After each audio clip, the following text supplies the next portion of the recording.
Warning: this podcast may be disturbing to some listeners. Due to the graphic nature, listener discretion is advised. Keep the demon inside me.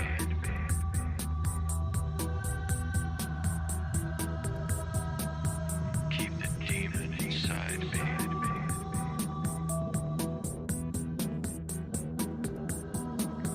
Keep the demon inside me. Welcome from wherever you are. This is The Demon Inside with your host, John Venom. If you want to review a different episode of The Demon Inside, you can find them on Spotify or Anchor. And don't forget to subscribe to this podcast. A new episode will come out every Monday. And now, to our show. Keep the demon inside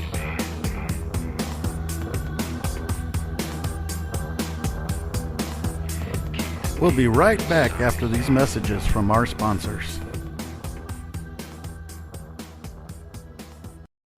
And welcome back to The Demon Inside. Hello, my Demon Insiders. Today's episode was inspired by Crane.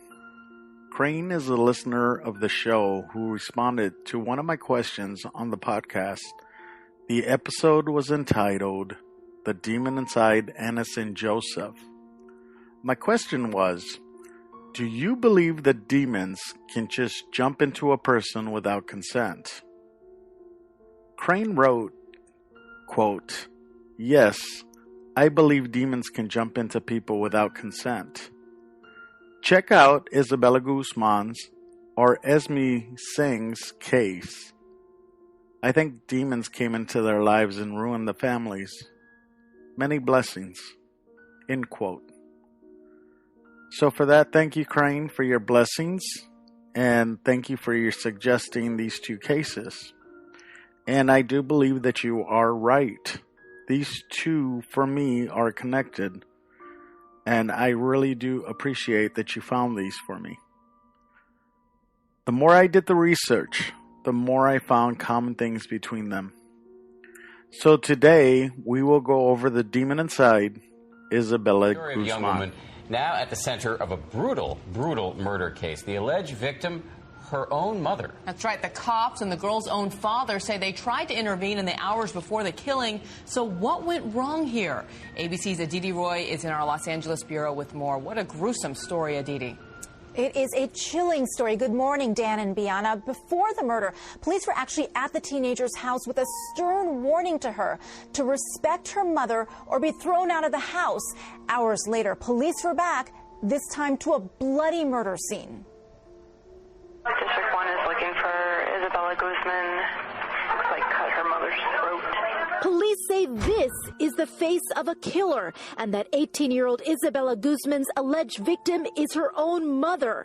47-year-old Yunmi Hoi's body, the center of what investigators call a bloody crime scene in this Aurora, Colorado home. Police say Guzman stabbed Hoi 79 times before fleeing the home. She's on foot somewhere in the area. After an all-night search, undercover police discovered Guzman in a nearby parking lot. In a police affidavit, investigators say the girl's stepfather, Ryan Hoi, heard his wife cry out from the bathroom. He then opened the door and allegedly found his stepdaughter standing with a knife over her mother's bloody body. Guzman's biological father tells ABC news station KMGH he spoke with his daughter earlier that day. The topic of conversation, her troubled relationship with her mother. I still can't believe it. I thought that I made progress, but obviously it didn't do nothing because hours later, then this thing happened. Prosecutors say in the days leading up to Yunmi Hoi's brutal murder, Guzman allegedly yelled at her and spit in her face and reportedly, via email, sent a clear message, "You will pay." A teenager who looks more like a model than a murder suspect, now behind bars. Guzman's being held without bail on first-degree murder. Her next court appearance is on September 15th. An incredibly disturbing story. Dan and Bianna? Disturbing indeed. All right, Aditi, thank you. So, 18-year-old Isabella Guzman was accused of fatally stabbing her mother 79 times. Guzman and her mother often fought, but the teenager had become more threatening and disrespectful toward Yen Mi Hoi, her mother, in recent days. Her stepfather, Ryan Hoy, told authorities her mother had grown so fearful that she called Aurora police, who on Wednesday afternoon warned Guzman that her mother could kick her out of their home if she did not shape up. Hours later, officers returned to the home to find Yoon Mi Oi dead in an upstairs bathroom. Guzman, 18, who was arrested Thursday after a 16-hour manhunt, appeared Friday before Arapahoe County Judge Stephen F. Collins, who ordered her to remain jailed without bond on suspicion of first-degree murder. She sat silently in an orange jumpsuit, a bandage on her right wrist. So one of the news medias got a clinical psychologist to kind of look over this, just to kind of give their best estimates. This is that, and what I'm going to do is I'm going to break it up into parts just so that I can show you how this is kind of similar to other cases. Because when it comes to demon possession, nobody wants to say demon possession. They always come out with drugs or other circumstances or situations. So let's take a listen to this. The details in this arrest affidavit are gruesome. Ryan Hoy telling police his wife went upstairs to take a shower. He heard a thump, ran up, and saw blood oozing out from under the bathroom door. When he tried to enter, he told police Isabella Guzman pushed the door shut. The affidavit states that he ran down to get a cell phone and heard his wife yell, "Jehovah!" Then the door opened. He saw Guzman walk out with a knife at her right side, staring straight ahead and not saying a word. It definitely sounds like something out of a movie, actually. So how many times have we ever heard this? The person wasn't talking. They were looking straight ahead. They seemed like they weren't there. Their eyes were blacked over. Maybe they didn't say that, but you kind of get the sense that she wasn't there. So let's continue. We shared the contents of the probable cause statement with Dr. Sean Worthy, a clinical psychologist at Metropolitan State University of Denver, specializing in domestic violence and family issues. In real life, there are a couple of different things that might be going on. So number one, you have to wonder, is there any drug or alcohol involvement? Drugs or alcohol that might alter consciousness. He said the second possibility would be acute psychotic reaction. That means a reaction based out of stress, and the person kind of loses contact with reality. So this is exactly what I was talking about. They're either blaming it on a situation or they're blaming it on liquor or drugs. Now, if we remember Austin Haroff and Anison Johnson and all these others, they did a test to see if they were on bath salts, and none of them were. There was no drugs, there was no liquor, there was nothing in their systems to even indicate why they would act in such a way. Also, the situation, she was an 18-year-old girl, she could have always moved out. She didn't have to do what she was doing just to get what she wanted. And now, here's a situation that I really don't like. Whenever the police are called, they try to facilitate a way for people to come to a conclusion on their differences.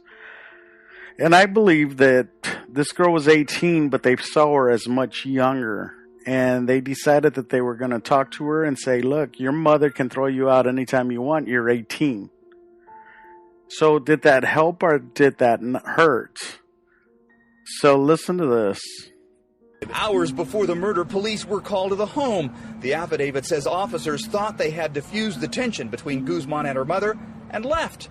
Worthy says there's no doubt Guzman was very angry. Now, something happened to this young lady in the past, and it was extraordinarily traumatic and stressful, and that she never got the help she needed. And so it just kind of all spilled out like a volcano all at that moment, and that rage was focused on her mother. So again, I ask you, because he talks about rage, what causes rage? What causes anger? Now, APD's first response to this house on a call for a welfare check. I asked them if they treat those a little bit differently than they do any kind of a domestic violence call and how they determine when to make an arrest. All police will say at this point is that they responded to the house earlier. They're not answering any other questions because the case is still under investigation. They're not answering questions because they screwed up. They didn't take account that hours before, she had sent an email saying, "You will pay." They didn't take into account that the mother was scared. She was terrified of her daughter at this point. She had her husband, which was Isabella Guzman's stepdad, sleep in Isabella's room because she was frightened that Isabella was going to come out and kill her in her sleep. So she wanted a way for her to have some type of warning or maybe even get him to stop her before she could. But to me, all this sounds kind of weird because why would she have her stepfather, why would she have her husband, who's Isabella's stepfather, sleep in her room? That just doesn't make any sense to me. I mean, you would close up the door, you would lock it up, you would put chairs underneath the doorknob so that nobody could come into your room. Something just didn't seem right. But Isabella wasn't always like this. According to her aunt, Melanie Guzman, she says she was a typical teenager. When she visited family a few months ago, Guzman could get angry, but violence seems outside her character. Her mother spoiled her, she said. She said she feels aspects of the police investigation remain undone, and there's something more to it.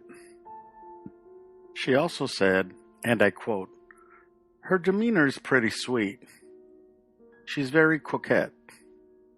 I can see her yelling, screaming, and storming off, and locking herself in her room and turning on her iPod, but not being violent like that." End quote. Not being violent like that. Isn't that what we always hear?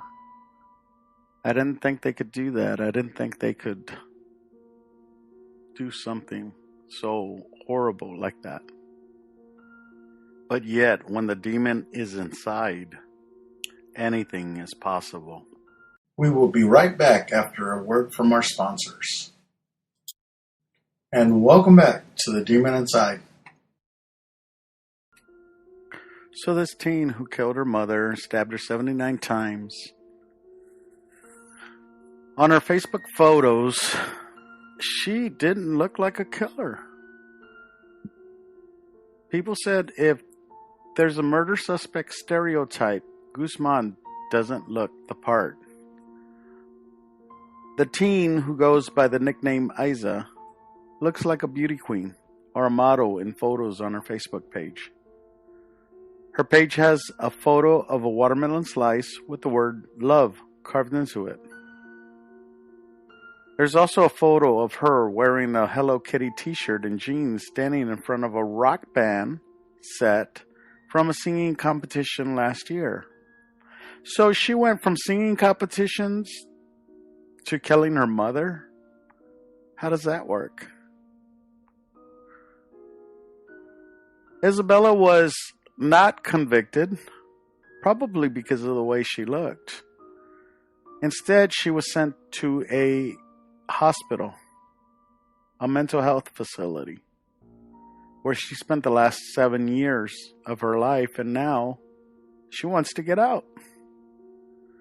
Take a listen to this. This is her interview recently.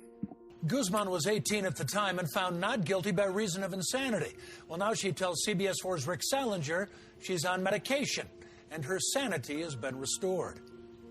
I was not myself when I did that, and I have since been restored to full health.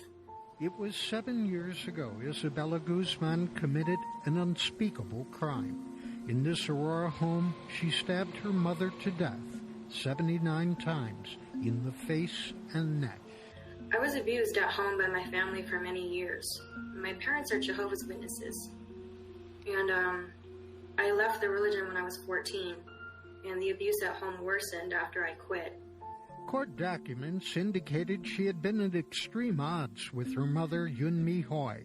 She argued with her and wrote, "You will pay." The fight with my mom was terrible, and I was injured in the process. I have the scars on my hands. I don't know if you can see or not. For so many who knew her, it was hard to imagine Isabella with such a sweet face could carry out such a vicious act. Found not guilty by reason of insanity, she was sent to the state hospital in Pueblo, where we spoke to her. I'm not mentally ill anymore. I'm not a danger to myself or others. Life here, not surprisingly, has been difficult. In 2015, she reported to police she had been sexually assaulted by a hospital employee in a closet. He asked me if I wanted to go in there and look through to get some clothing, so I did. The other patient left, and he went in there and shut the door behind him. The case was investigated by the state hospital's police. The Department of Human Services denied our request for information, citing privacy laws. Isabella said there were 2 other incidents with the same employee.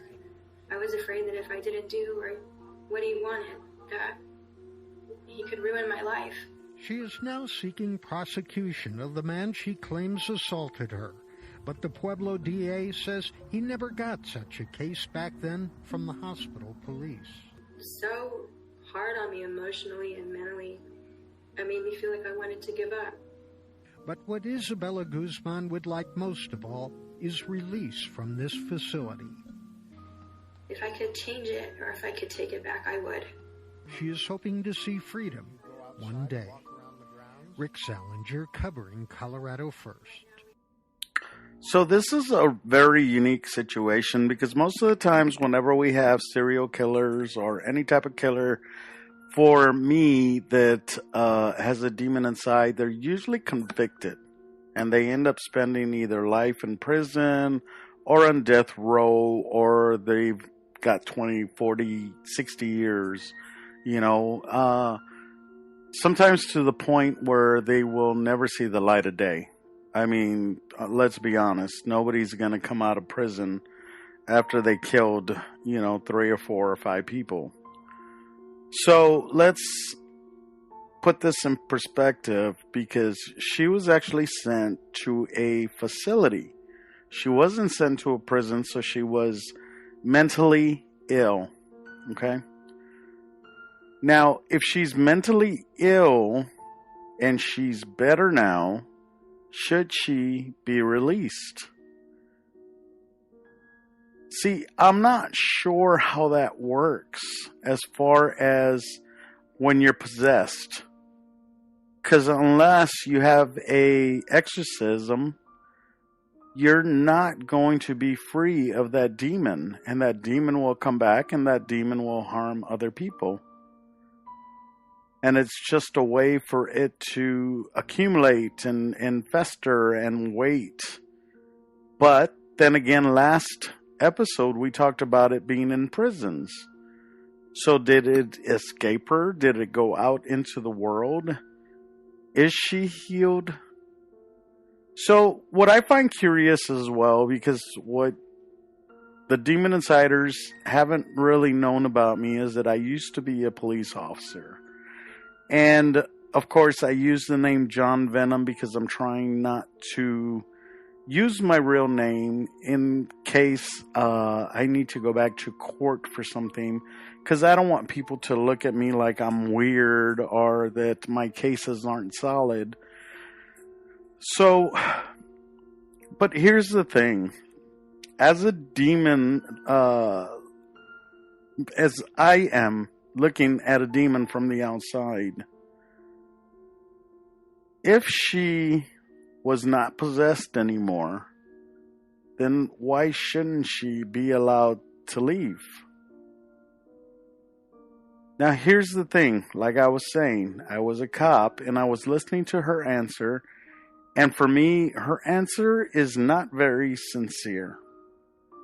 She didn't say, I really regret what I did to my mother. I really regret that day. I feel so bad for what I did. I'm sorry to have hurt and killed my mother. I'm sorry to have hurt my stepfather. I'm sorry that I caused all these pains to my family. No, instead she said, look, I hurt myself. Did you see my hand? She's like, we had fights, but it was okay. Because she's still trying to play the victim. Psychologically, sure, that's what this is. She's playing the victim because she's a narcissist. She needs for people to look at her and think victim. And of course, she's playing the victim again by saying that this guy, if it's real, so if it's real and this nurse or somebody who works in the facility is actually doing this, not just to her, but other victims, other people in there, they need to pull this guy out and convict him.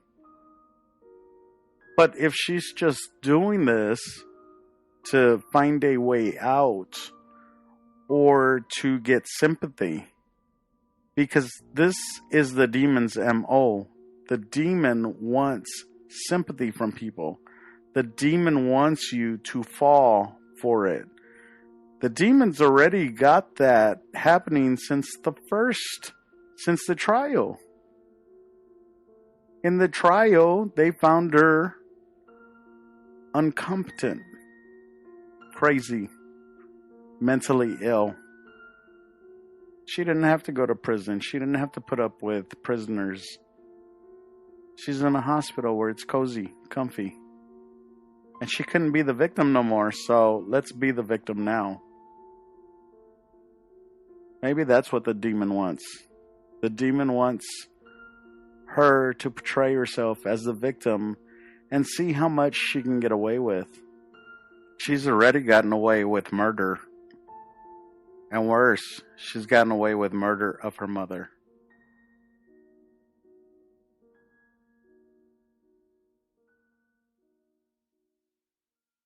Don't forget to subscribe to The Demon Inside on Spotify, Anchor, or any other podcast directory, or through our website, anchor.fm/The Demon Inside.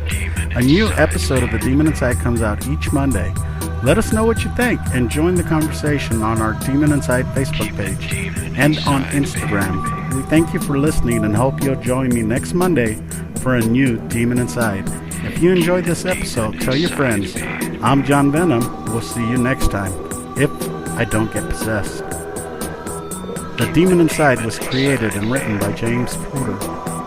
It's a production of Venomous Entertainment. Theme music, Demon Inside, is on the album Conjure One by Reese Fulber. Background music was created by Lucas King.